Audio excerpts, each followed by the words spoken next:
Hello dear learners, आज के इस लेसन में हम स्टडी करेंगे पॉलन एलर्जी। आज हम देखेंगे कि पॉलन एलर्जी क्या होती है। So let's begin. सबसे पहले बात करेंगे कंटेंट्स। देखिए, इस लेसन में हम स्टडी करेंगे कि व्हाट इज़ एलर्जी, एलर्जी क्या है, definition of pollen allergy, symptoms of pollen allergy, plants that cause pollen allergy, कि कौन कौन से प्लांट्स होते हैं जो पॉलन एलर्जी कॉज करते हैं, और पॉलन एलर्जी के जो सिम्टम्स हैं उनके पीछे के रीजंस क्या हैं, consequences of pollen allergy and treatments for pollen allergies. सबसे पहले बात करते हैं पॉलन एलर्जी। देखिए, एलर्जी क्या होती है। It is hyper sensitivity of a person for a foreign substance which come in contact with the body. देखिए, क्या होता है, जब भी कोई फॉरेन सबस्टांस जिसको कि हम एंटीजन बोलते हैं ये हमारी बॉडी में एंटर करता है तो हमारी बॉडी इसके रिस्पॉन्स में शो करती है रिएक्शंस, और उन्हीं रिएक्शंस को हम क्या बोलते हैं, एलर्जी। तो पॉलन एलर्जी क्या हुई, the allergical reactions which are caused by pollen grains is called pollen allergy. इसका मतलब जो भी रिएक्शंस पॉलन ग्रेन की वजह से होते हैं उनको हम बोलते हैं pollen allergy. Symptoms of pollen allergy, pollen allergy के सिम्टम्स क्या हैं।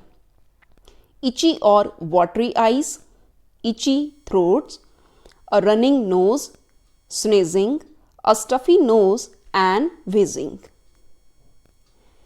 Plants that cause pollen allergy. अब कौन कौन से ऐसे प्लांट्स हैं जिनके pollen grains pollen allergy cause करते हैं। For example, Amaranthus spinosus, Chenopodium album, Cynodon dactylon, Ricinus communis, Sorghum vulgare, Prosopis chilensis, Parthenium hysterophorus, सर्जेनिया लिथालिस, Pinus species and Lolium perenne. देखिए, grasses are the most common cause of allergy. तो maximum allergy का जो reason होता है, pollen allergy का जो रीज़न है, that is due to grasses. Ragweed is the main cause of weed allergy. तो रैगवीड से भी क्या होती है, वीड एलर्जी होती है। Other common source of weed pollen include sagebrush, pigweed, lamb's quarters, tumbleweed and certain species of trees including birch, cedar and oak also produce highly allergic pollens. तो देखिए, हमारे पास sagebrush, pigweed, lamb's quarters, tumbleweed और साथ ही साथ birch, cedar and oak tree they cause pollen allergy. अब हम बात करेंगे कि जो भी पॉलन एलर्जी की वजह से सिम्टम्स आते हैं उनके पीछे रीज़न क्या होता है। व्हेन अ पॉलन ग्रेन जिसके ऊपर प्रेजेंट होता है antigen E, antigen E is the main और the principal allergen present in the pollen grain. So when a pollen grain come in contact with the body, it make and cause release of IgE antibodies. तो हमारी body से क्या release होंगी, immunoglobulin E antibodies release होती हैं in response to antigen E which is present on the pollen grain.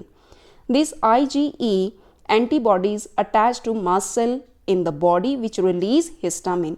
और ये antibodies immunoglobulin E ये कहाँ पर बाइंड होती हैं, ये बाइंड होंगी मास्ट सेल के साथ, और जिसकी वजह से रिलीज होता है histamine. Histamine is the main substance responsible for allergy symptom. तो जो भी पॉलन एलर्जी की वजह से सिम्टम्स आते हैं they are due to the production of histamine.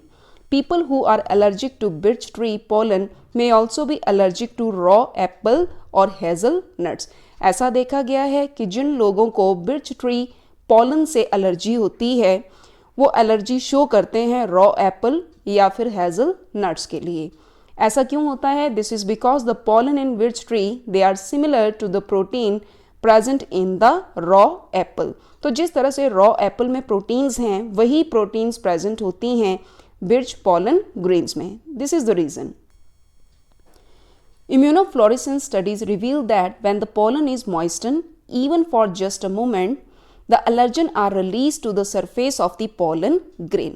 तो immunofluorescence study से हमें पता चलता है कि जैसे ही pollen moist होंगे तो मॉइस्चर लेने के बाद pollen की सरफेस पर आते हैं एलर्जन, मतलब कि एंटीजन ई आएगा। The structure of the pollen wall of rye weed is adapted for rapid release of wall held proteins by wind.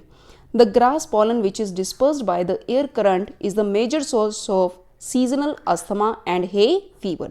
तो जो भी grasses के pollens हैं जो air currents के through disperse होते हैं, they are responsible for asthma and hay fever.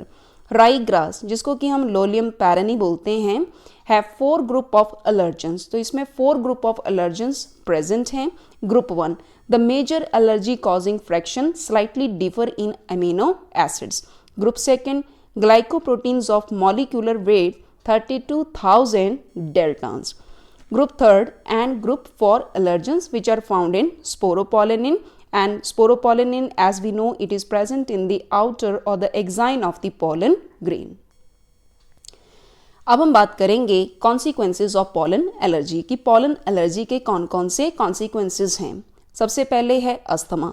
अब अस्थमा क्या होता है? A respiratory condition marked by attack of spasm in the bronchi of the lungs causing difficulty in breathing.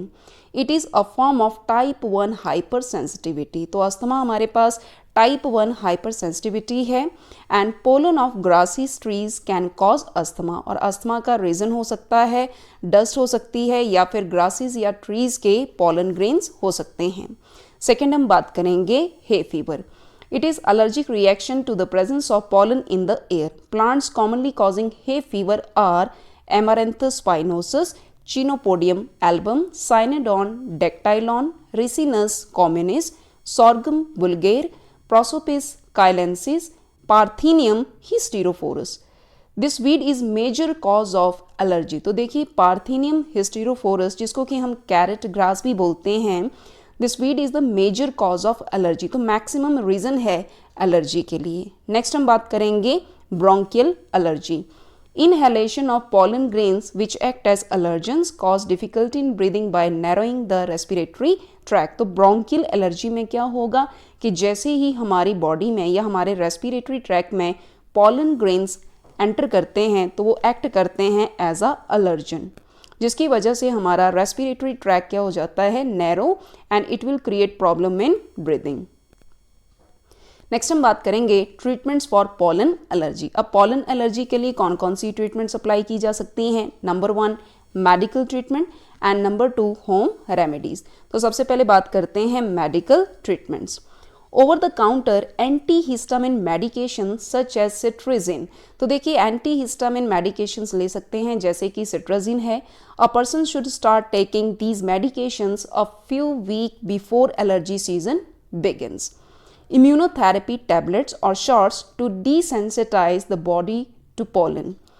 और क्या कर सकते हैं? इम्यूनोथेरेपी टैबलेट्स ले सकते हैं ताकि हमारी बॉडी उन पॉलन को डिसेंसिटाइज कर सके। Nasal sprays designed to relieve the itching and congestion.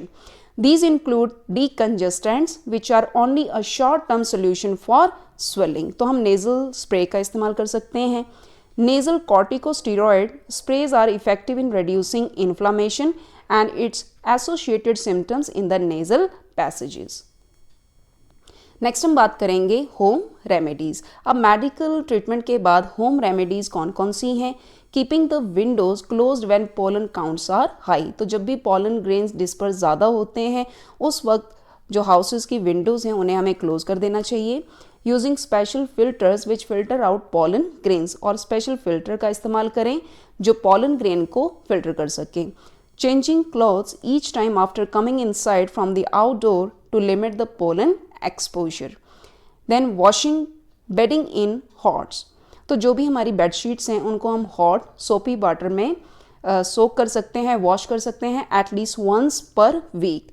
Taking a bath और shower each night before going to bed. So thank you so much.